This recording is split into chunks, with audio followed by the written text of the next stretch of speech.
अस्सलाम वालेकुम और welcome back to Orange Shots. पीछे आपको मेरा जो शहर नज़र आ रहा है या जो मुल्क नज़र आ रहा है, this is Singapore.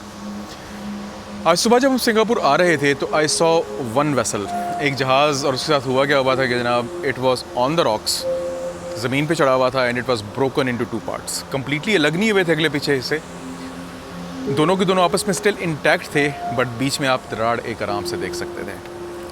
This is a nightmare for any ship. ये किसी भी जहाज़ के लिए एक डरावने ख्वाब से कम नहीं है और जिसके ऊपर ये हकीकत में हो गया उसका तो बेचारे की हालत वैसे ही टाइट है। आपका जहाज़ आपका घर है, जब तक आप अपने असली घर से दूर हैं ये जहाज़ this is a home to you. इसको कुछ भी हो जाए, okay, lifeboats are there, आप लाइफ बोट्स में जा सकते हैं, एवैक्यूएट कर सकते हैं, लेकिन सबसे सेफ़ जगह समंदर में आपका बहरी जहाज़ ही होती है। Life boat can not be safer than a ship. I mean if I just imagine कि खुदा ना खास्ता ये हो जाए तो you have lost the safest place in the C.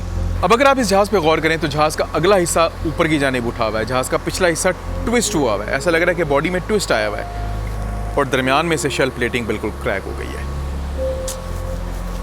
Very bad for this ship. I don't know कि इस जहाज़ का क्या होगा। केस स्टडी आएगी बाद में हमारे पास, केस स्टडी आएगी तो पता चलेगा कि एक्चुअल में हुआ क्या था and what was the real cause of the grounding. अब सवाल ये पैदा होता है कि ऐसा होता क्यों है और ऐसी कौन सी चीज़ है जो कि जहाज़ को दो टुकड़े कर सकती है। जहाज़ ज़मीन पे चढ़ता क्यों है और अगर चढ़ भी जाए तो इतना मजबूत होने के बावजूद टूटता क्यों है। सी बेसिकली आपका जहाज़ जो है वो पानी के ऊपर भी होता है और पानी के नीचे भी होता है। आप इसमें कार्गो लोड करते जाएँ, चाहे वो कंटेनर शिप हो, जनरल कार्गो शिप हो, हमारे जहाज़ जैसा क्रूड ऑयल टैंकर हो, वटेवर शिप इट इज़, जब आप इसको लोड करते रहेंगे तो ये पानी में बैठता रहेगा। इसका कुछ हिस्सा पानी से बाहर रहेगा, बाकी हिस्सा इसका पानी के अंदर रहेगा। पानी के अंदर जहाज़ का जो हिस्सा होता है हम उसको कहते हैं वेसल्स ड्राफ्ट। आप जितनी लोडिंग करते जाएंगे जहाज़ का ये ड्राफ्ट बढ़ता जाएगा, बढ़ता जाएगा और बढ़ता जाएगा।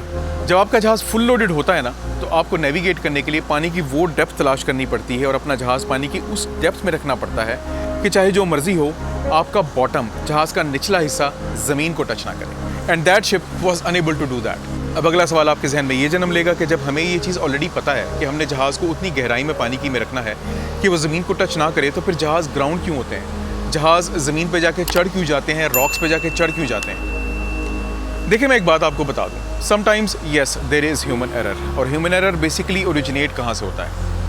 जब हमारा जहाज़ समंदर में होता है ना तो जहाज़ के ऊपर सिर्फ एक नहीं बहुत सारी फोर्सेज एक्ट कर रही होती है। हमारा ये बहरी जहाज़ इतना बड़ा है जितना एक एयरक्राफ्ट कैरियर होता है।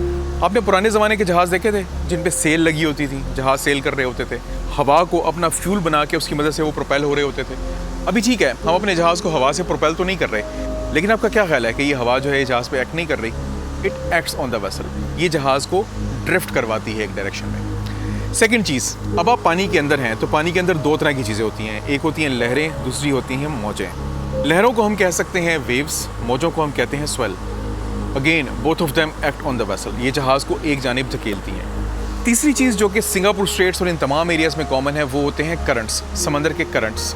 ज़मीन घूम रही है, ज़मीन के घूमने की वजह से इसके ऊपर हर चीज़ हर वक्त गर्दिश में है। पानी ज़मीन के सातों समंदरों में स्टैटिक नहीं रहता, ये एक जगह से दूसरी जगह मूव करता रहता है। तो ये जो पानी की नेचुरल मूवमेंट होती है ये ख़ास तौर पे एग्रीविएट उस वक्त होती है जब पानी नैरो जगहों से गुजरता है। Singapore straits is a narrow place और इसके अलावा यहाँ पे छोटे छोटे बहुत सारे आइलैंड्स हैं। तो यहाँ पे जो करंट की स्ट्रीम है वो कंटिन्यूसली तब्दील होती रहती है।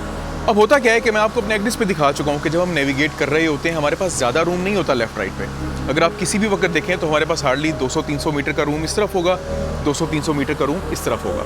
Now our ship is huge, ये 275 मीटर का तो जहाज़ खुद है, 60 मीटर ये जहाज़ चौड़ा है। आपने अगर थोड़ी सी भी मिसकैलकुलेशन की तो आपका ये जहाज़ ड्रिफ्ट होके, ड्रैग होके कभी भी जाके शैलो पैच के ऊपर चढ़ सकता है। और आपका जहाज़ शैलो पैच पे चढ़ गया और ग्राउंड अगर हो गया तो उससे होगा क्या? ना सिर्फ एनवायरमेंटल डैमेज होगा, जैसे हमारा क्रूड ऑयल कैरियर है, इसमें से क्रूड ऑयल निकलेगा, हर तरफ फैलेगा। इसके अलावा जहाज़ अक्सर कम्प्लीटली यूज़लेस हो जाता है। समटाइम्स एक चांस बन सकता है, चांस बन क्या सकता है कि आप अपने जहाज़ से कार्गो ऑफलोड करना शुरू कर दें। कंटेनर्स हैं उतार दें, क्रूड ऑयल है डिस्चार्ज कर दें, जनरल कार्गो है डिस्चार्ज कर दें। अगर वो शैलो पैच ज़्यादा गहरा नहीं था तो चांसेस यही है कि जब आप ऊपर से कार्गो उतारेंगे तो आपका जहाज़ पानी में ऊपर उठेगा और शायद आपका जहाज़ रीफ्लोट कर जाए। डैमेजेस जो हैं उनको शायद आप कंट्रोल में कर सकें, शायद आप उनको दोबारा रिपेयर कर सकें। लेकिन अगर आप बहुत ज़्यादा शैलो पैच के ऊपर चढ़ जाएं और जहाज़ के नीचे से प्लेट रप्चर हो जाए तो most of the times it is almost impossible कोई इतनी बड़ी मशीनरी है नहीं जो इतने भारी इतने बड़े जहाज़ को खींच के वापस उतारे। और फिर दूसरी बात ये कि अगर आप उसको खींच के वापस उतार भी लेंगे तो नीचे जो सुराख हुए हैं उनमें से पानी घस घस घस घस अंदर घुसेगा और आपका जहाज डूब जाएगा पानी के अंदर। So grounding is one of those things that is terrible, absolutely horrible for a vessel. And I think one of those things happen to this ship also. ये जो बैंक है, ये बैंक कहलाता है बातु बिरहानती। जब हम सिंगापुर स्ट्रेट्स में आती हैं तो 3-4 जगह ऐसी होती हैं जिनको हम ख़ास तौर पे बहुत ज़्यादा इनके बारे में सोचते हैं। वहाँ पे करंट स्ट्रीम देखते हैं, वहाँ पे जो करंट उस वक्त चेंज हो रहा होता है हम उसको देखते हैं, हम सी को देखते हैं, स्वेल को देखते हैं। We see all of those things, specially the current, क्योंकि करंट आपके जहाज़ को ऐसे ड्रैग करवाएगा ना कि 200-300 मीटर तो जहाज़ यूं करके चला जाएगा साइड पे। इनमें एक बातु बिरहानती है, ब्रदर्स लाइट है, रैकॉन डेल्टा है। बातु बिरहानती के पास अगर आप देखें तो दाएँ बाएँ ज़्यादा जगह है नहीं। अगर आपने ज़रा सी मिसकैलकुलेशन की, आपने नेविगेशन एरर कोई कर दिया, ह्यूमन एरर कोई कर दिया, आपने कैलकुलेशन सही तरीके से नहीं की, अपने जहाज़ का ड्रिफ्ट मॉनिटर नहीं किया, अपने जहाज़ का सेट आपने अगर मॉनिटर नहीं किया, गया जहाज़ फिर नहीं बचता। सो यू सी कि आज मैंने आपको ये दिखाया कि हम हमेशा खुले समंदर में नहीं चल रहे होते। It is not always open sea for us. और समंदर बेशक जितना मर्जी पुरसुकून हो, उसके अंदर स्टिल ऐसी फोर्सेस होती हैं जो कि आपके जहाज़ को एक जानिब धकेल रही होती हैं। हम इन सब चीज़ों की कैलकुलेशन करते हैं, इनको ऑलरेडी अपने जहन में रखते हैं जब हम जहाज़ को मैनूवर कर रहे होते हैं, ताकि खुदा ना खास्ता हमारा जहाज़ किसी अनवांटेड सिचुएशन में ना फंस जाए। तो आज आपको एक और चीज़ पता चली होगी कि समंदर अगर पुरसुकून हो, पानी अगर पुरसुकून हो, तो उसका ये मतलब नहीं होता कि जहाज़ के लिए सारे ख़तरात टल गए हैं, अब मज़े से चलते जाएँ। No, there are always too many things that can go wrong and this was one of those.